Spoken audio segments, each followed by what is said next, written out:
Welcome to this episode of the Gunman. So this video here, I'll be teaching you guys how to flow coat a panel from start to finish. I'll be giving you guys good tips on prep work, mixing your paint, and application as well. Okay, so I'll start off by telling you guys what it actually is, because I've had a few people that don't even know what flow coating is. Basically, all you're really doing when you're flow coating is you're putting more clear over the top of your already painted panel. So you put your base coat down, couple of coats of clear first time, you then let that clear cure quite well. I've just left this panel in this instance for a week. I came in on the previous Sunday, painted this panel, and I decided on the Friday following I wanted to give it a flow coat. Okay, so why would you flow coat a panel? There's a few reasons. If you're doing stuff like airbrushing and you've got edges and lines and you're masking edges, you might want to clear it your first time, then resand that back down and then do a flow coat. Otherwise than that, if you are looking for an extreme depth in that clear coat and a better gloss than what you will probably be able to get out of just clear coating it once, well then this is probably the best way to do it. If you're looking, say, show car, well then you can flow coat it. Also, you might want to do it just because you've got a lot of dust in your paint job the first time and you've decided that it's going to be easier just to sand it down, give it a couple more coats of clear and get it cleaner this time rather than polishing it up. Okay, so for the prep work stage, this is my personal method of doing it. It's not the only way to do it, but I started off with 500 grit on the orbital sander, as you noticed before, and I was using a interface pad. The interface pad helps from digging into some of the edges and stuff like that. And what I'm doing here is 800 grit on one of these soft back sanding sponges. So I'm going over the entire panel to remove just most of those 500 grit scratches, and sometimes those orbital sanders can leave little pigtails behind. You may also notice that I was directional sanding, so I was making sure all those sanding scratches were going with the direction of the car. That's not 100% necessary, but it's something that a guy told me years ago, and ever since I've done it, and I've got good results ever since that. Now, you could sand this down wet if you liked with a block. You could block it down with 800 and then go 1200 to finish it off or something if you so wish, but it's not really necessary to do it wet.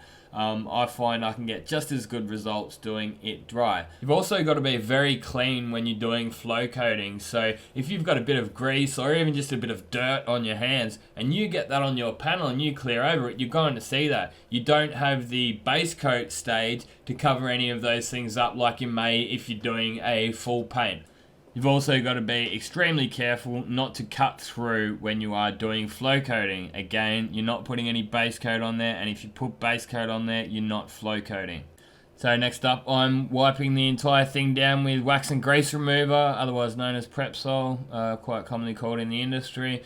So I'm using the atomizer bottle just to give a nice even spread of the wax and grease remover over the entire thing, and then wiping it off with a clean cloth. When you're using the wax and grease remover, this is a good chance to spot any imperfections that you may have missed, if there's any dirt under there that you've missed or any cut throughs, because you can see that I had the gloss from that Prepsol. Next stage, we're giving it a really good tack cloth with high pressured air. Again, make sure you get the high pressured air, dust yourself off. Make sure you wear your gloves and stuff like that, could help a bit of contamination off your hands, and make sure you wear a spray suit if you've got one, or overalls, or long-sleeved overalls or something like that. Respirator is obviously a must when doing any spraying with 2-pack paints as well. Next up, we'll take you onto the clear coat. So the way I say it, when you're flow coating a panel, unless it is just for the sake of getting too much shit or getting too much stuff in a panel, you may as well use a good quality clear. If you're doing it for the sake of a show car or just getting the best quality finish you can, you may as well use the best clear that you can get your hands on for a reasonable price. In this instance here, I'm using the Standox HS clear, and this is an absolutely amazing clear. It's really thick, so what I'm doing here is I'm warming the paint up, and you can see at the top of the screen the temperatures. So I've just bought myself a digital infrared thermometer, and the paint temperature is approximately 40 Celsius, which is about 100 Fahrenheit, and the panel temperature is 20 Celsius, which is about 70 degrees Fahrenheit. So if it was much above, say, 25 degrees, I probably wouldn't be warming the clear up. I'd just go for reducer instead. Heating the clear up allows it to flow out a little bit more by reducing it. In the colder weather, it also helps it dry because it's so warm. It's gonna reduce your flash off times as well, so the times in between coats that you have to wait. Now in this case it was still a bit thick because it's a HS clear, so HS stands for high solids, meaning that it's got more solid content in it, so it's a thicker clear. So that also helped thin it out without putting reducer in. Sometimes when you put reducer in, I've found it can actually sort of break that clear down a little bit, but if you do, just make sure you use a really good quality reducer, which is what you saw me using just there. I was using the DuPont reducer. Now we've got our paint mixed up and we're happy with the viscosity and how the clear is. Nice and warm, as I said before, so this is just me checking those temperatures. That's that little thermometer I've got. So your panel and paint temperatures don't have to be exactly the same as what I've got. You know, you don't have to stress out, oh, you know, I've got to get a couple more degrees out of it, or I've got to cool it down or heat it up. I've got great results with my paint right up to 60 degrees on the colder days, and vice versa. In summer, there is no way I would ever heat my clear up. It's going to dry quick enough just with the ambient temperature, and it's going to obviously be a little bit warmer as well. So I'm using a medium hardener in this, just for the sake of helping it flow out and not drying too quickly.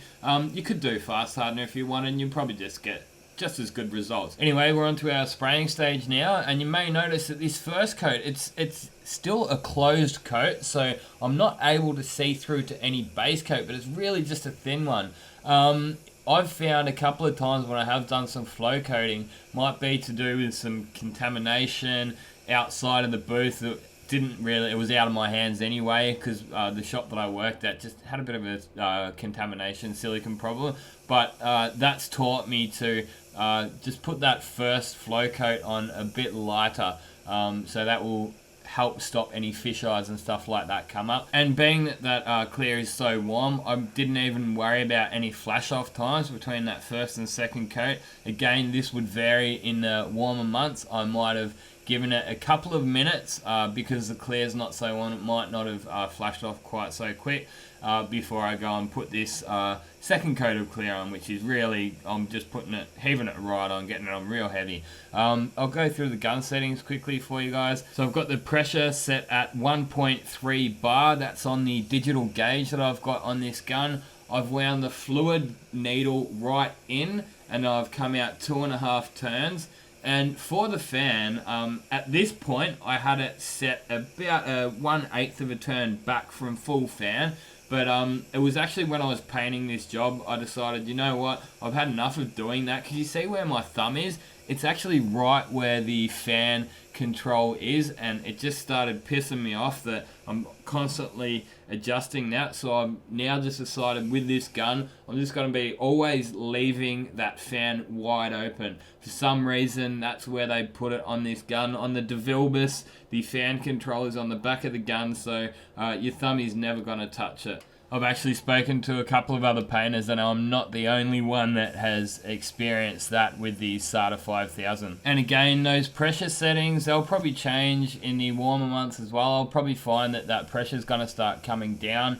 I've even had people say that they like to spray with the SATAjet at 2 bar. To me, that does sound quite high, but they may be using the HVLP gun, which does consume more as well, and they may be working in colder environments. I don't know. I really do stress to people that these gun settings aren't a 100% be all and end all. You must just paint by feel. Like, I learnt to spray without any regulators or anything like that, and you can also get exactly the same finish with totally different gun settings just through application itself, so distances from the panel and speed as well. So in between coats, I gave it about 5 to 7 minutes. Now that's also going to vary on climate as well, and how hot you've got your clear. If I had have not heated my clear up, put reducer in it, had to put fast hardener in it, those times are going to change. But you can do your tack test. So you get your finger, and once it goes stringy, you can see these sort of lines in between your finger and the masking, then you'll know that it's right to go. If your finger's still moving around, well, obviously it's still too wet, so you'll obviously have to wait for a couple more minutes. Just be careful when you've heated your clear up too, that it's not going to go hard in the gun or anything like that. So using the medium hardener probably bought me a good 45 minutes, I would say, pot life. But I haven't actually done any like real tests, and I would imagine that the kind of paint that you're using changes it as well. I have had paint go hard in the gun in between coats before. But that just about finishes this job off. I hate polishing, just like most painters, and this, what I've done right here, has made it so I'm not going to polish that at all. I'm really happy with that off the gun finish there. It's got a mad gloss to it. Yes, there is one or two little bits of dust in it, but all in all, it's something that I can live with. And yes, I do know that there is a few ripples in the bonnet, but I got to the point where I was just happy with it, and it's a big job to even just get it this far. I decided that was going to be enough. I think having that scoop on there, that'll give me the wow factor that I need. It's pretty forgiving color with some of those ripples anyway.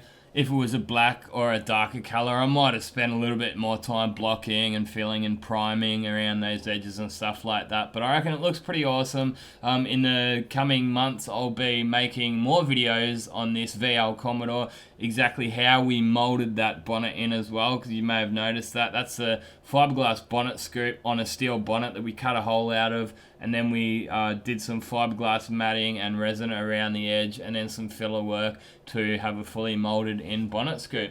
Look, I reckon it looks totally awesome. That's a really nice finish on it. I hope you guys have enjoyed this video. So yeah, closing thoughts.